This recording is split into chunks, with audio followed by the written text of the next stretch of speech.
to take a flight to Alaska, where they quickly... Sorry, you have to start over. The transition didn't work. Recap.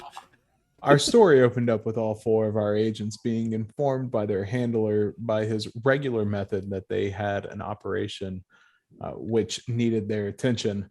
The regular method being a QR code, which was tied around the neck of a bird, a dead bird, which was flung at each of their doors.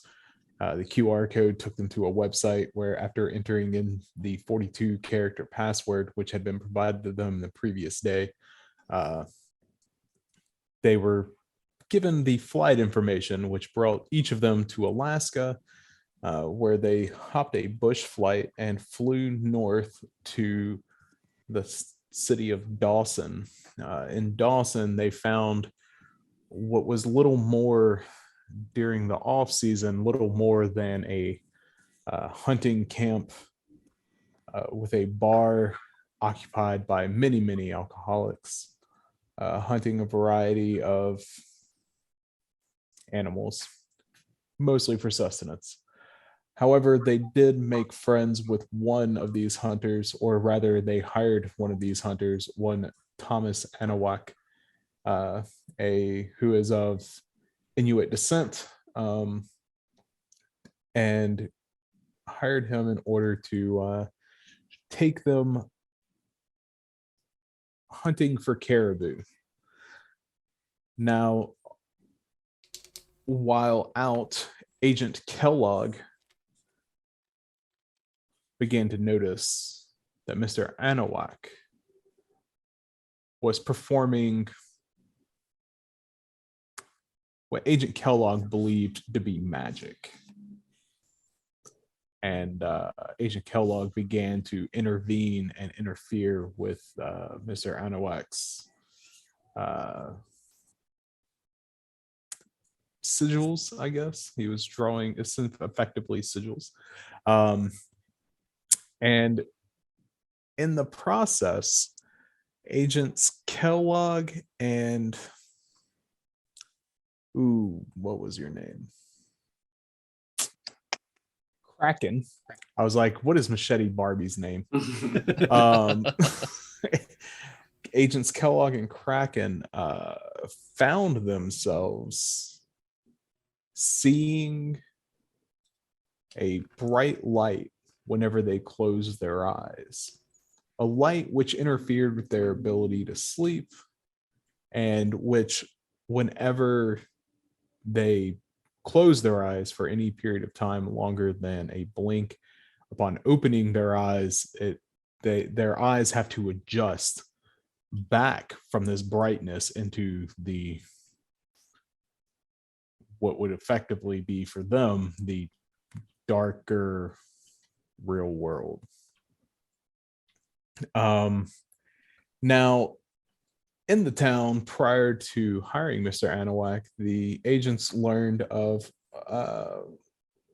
a local man by the name of John Bell, who owns a prospecting or staking company, and who, for as long as anyone could remember, had been rather unsuccessful performing these duties, but in the last 2 months had become rather wealthy, engaging in this industry that is essentially little more than guessing and gambling. While out with being led by Mr. Anawak and participating in his killing of caribou, which he took back to his people, the Inuit tribe on their reservation to the northwest. They became aware of, or they had first been made aware in the town, but then were made further aware of the presence of a steamboat, which the Vikings had used to invade Alaska from the south as a steam paddle boat. Viking invasion of like 1916, I think is what it was. But the agents Kraken and Kellogg noticed that whenever, particularly Kellogg, more so than Kraken, noticed that when he looked in a certain direction, the bright, with his eyes closed, the bright light was appearing to be sourced in the same direction. And our agents made their way first to the reservation, where Agent Kraken learned that the Inuit people can speak English. Yep, that's what she took away, and and then toward the steamboat. Once approaching the steamboat, Thomas Anawak stayed with the truck as the agents approached on foot, crossing about 200 meters to the steamboat. And once there, Agent Koolaid, after giving a rousing lecture on the advantages and functionality of trickle-down economics, and saying a prayer to Saint Ronnie and offering a sacrifice to Father Ali, found himself standing next to Agent Kraken, right? It was Kraken that was on the ground, and found himself getting shot at. Kiwi was on the ground. Okay, yeah, Kiwi. It was Kiwi. That's right. It was Kiwi. My apologies. So Agent Koolaid found himself getting shot at and decided, not super crazy about that. Went ahead and pushed his way inside the boat while Agent Kraken, Machete Barbie, the Patagonia pirate, began to scale the paddle on the side of the boat. And that is where we left off. Agent Kellogg is in a sniping, or set up in a position just inside the tree line with a rifle. Agent Kiwi standing outside the boat. Agent Koolaid having run inside the boat. And the Patagonia pirate, Machete Barbie, Agent Kraken, scaling the side of the boat. So let's go ahead and we'll open up with Agents Kiwi and Kellogg. What are you guys doing? Kiwi, please. You're in the most immediate danger. Yeah. So after I see Kool-Aid run up the gangplank and into this boat, I think that I'm going to be compelled to follow him. Okay. So you're just charging straight ahead? Mm-hmm. Okay. Kiwi charge, or Agent Kellogg, you see Kiwi.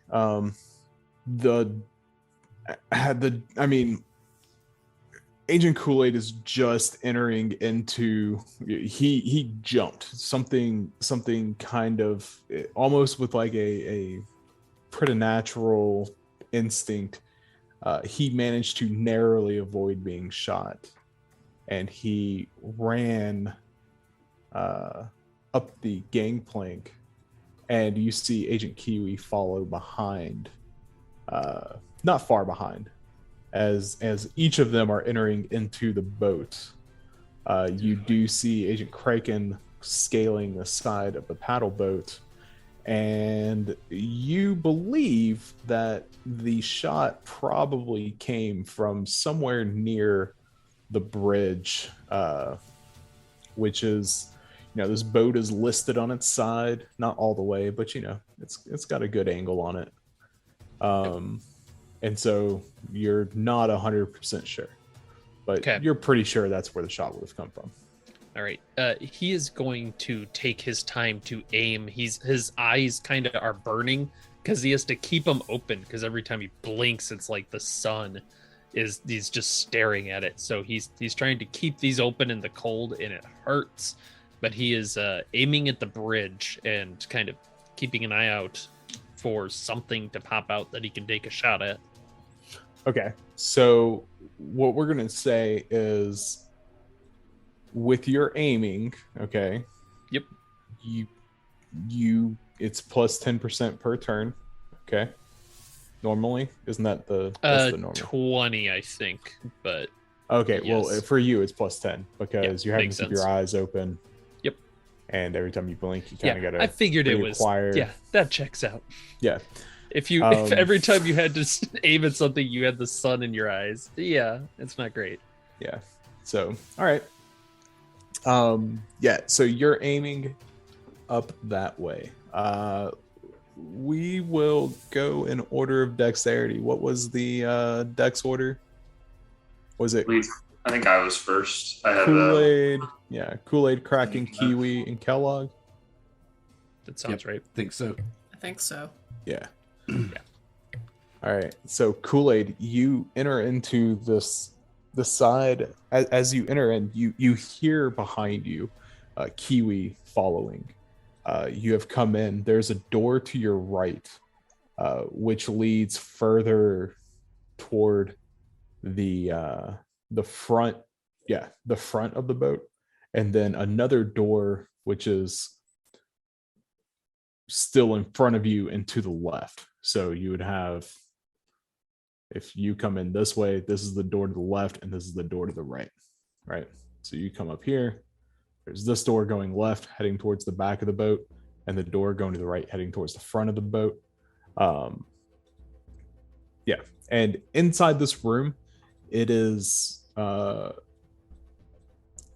not going to use the word dusty because that would imply that it's been undisturbed. It's dirty, right? There is dirt, but it is not dusty per se. There's also a powerful. It's warmer in here. I'm not going to say powerful. It's warm in here, like you would expect of a heated home, not a boat that's over 100 years old out in the, out on a river where it hadn't moved since the Vikings invaded. I'm going to head towards the back of the boat. Head to the left. Yeah. Okay. As you cross the room and you're getting ready to head to the left, roll alertness at a -20.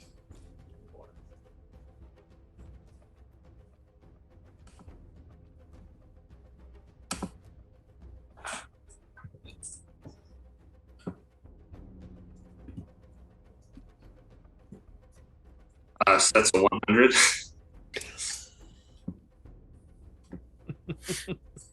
All right. Starting us off strong. Oh boy.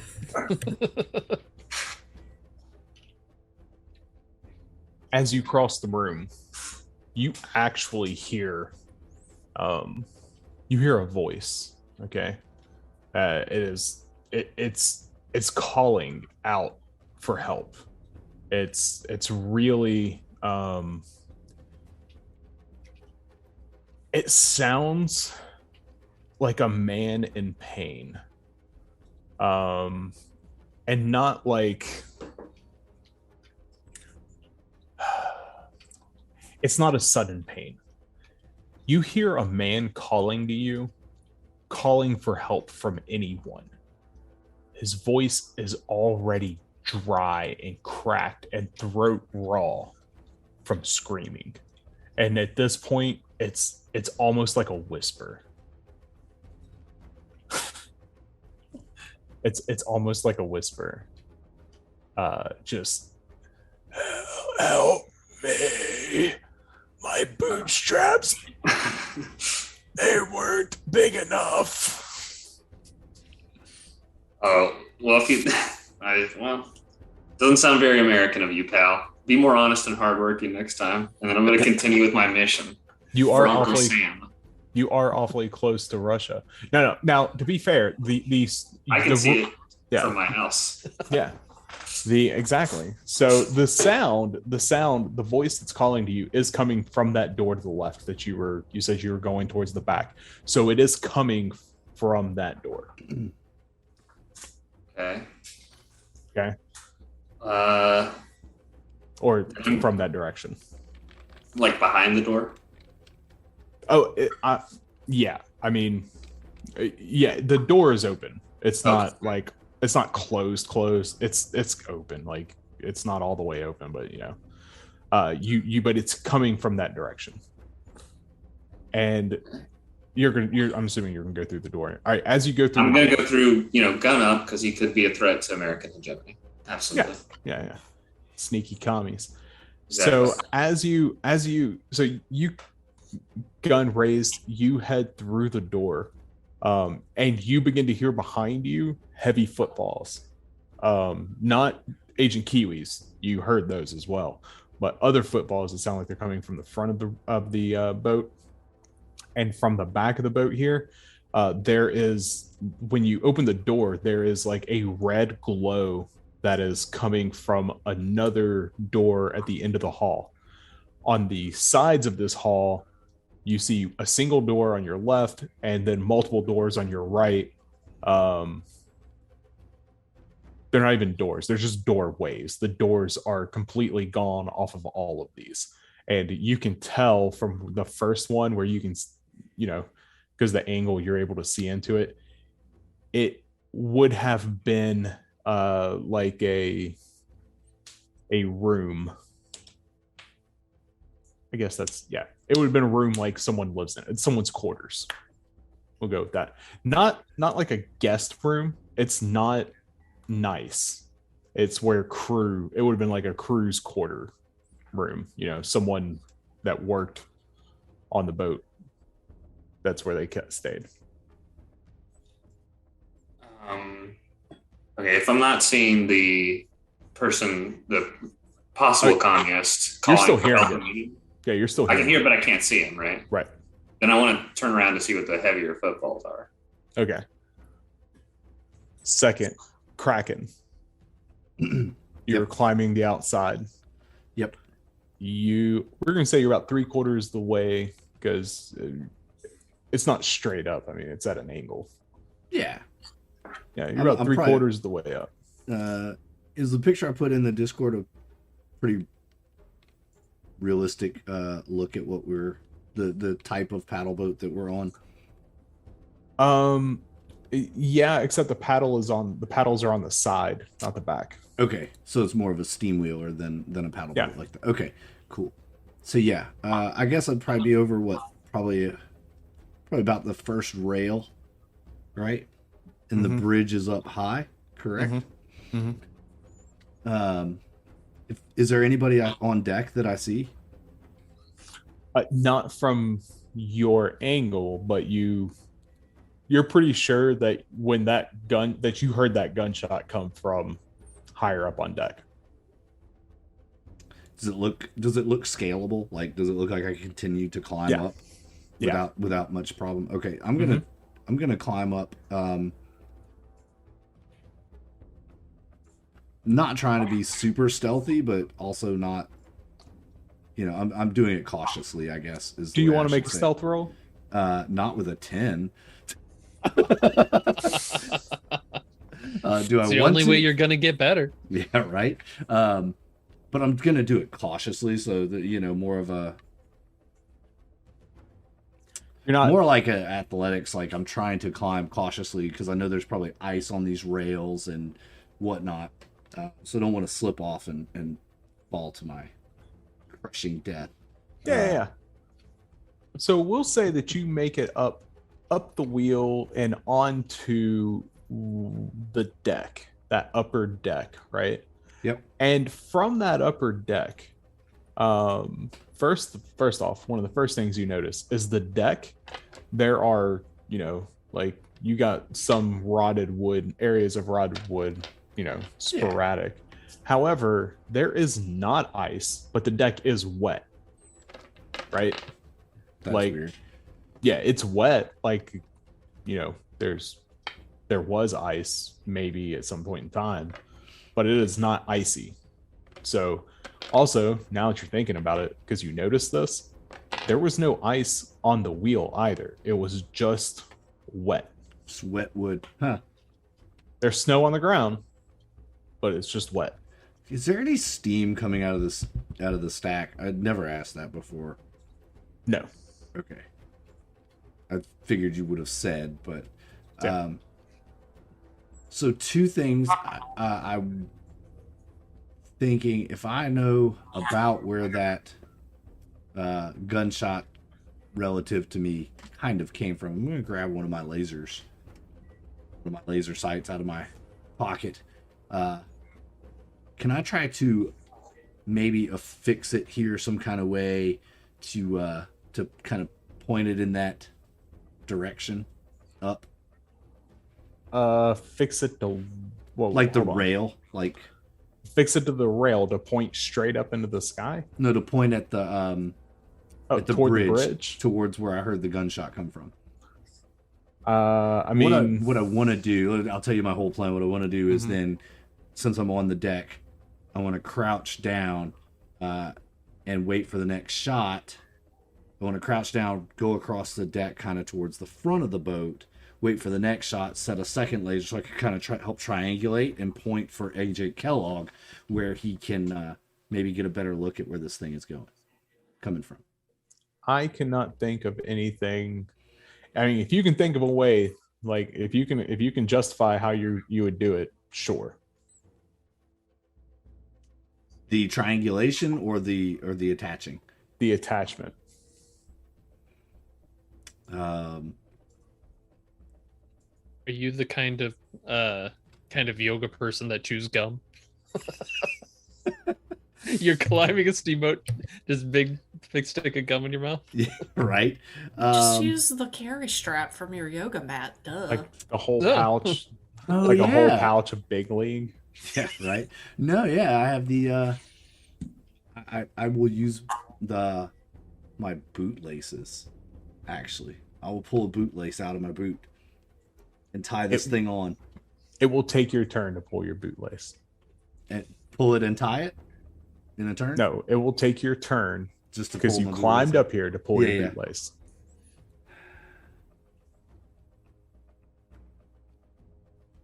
Yeah, maybe this is too far fetched. I don't know. This is just the kind of thing that she would do. I need to triangulate to get the right angle so he knows where to shoot because he's half blind like me. If it's what she's gonna do, if it's what she would do, I mean, go for yeah, it. it's Like, totally I'm just what she telling would you. do. Yeah, I'm if just that's telling what you. it takes, It's going to take your turn to pull your bootlace. That's fine because maybe Okay. next time I can attach it, move, pull the other bootlace. Yeah, sure. Okay. I mean, tying it down in place that's not going to be all that difficult. You got a Right. rail. You're Yeah. done. Okay, cool. So that's what I'm going to do. I'm up there and kind of duck down behind the rail of the ship, staying alert and pulling my bootlace out. Okay. Handle, on machete in case. Oh, do you still have a laser sight on your machete for maximum macheteing? I did have 3 of them, so yeah, I'm sure I duct taped a laser sight onto my machete so I could blind my enemy before I hack them. Perfect. Distract them. Yes. All right.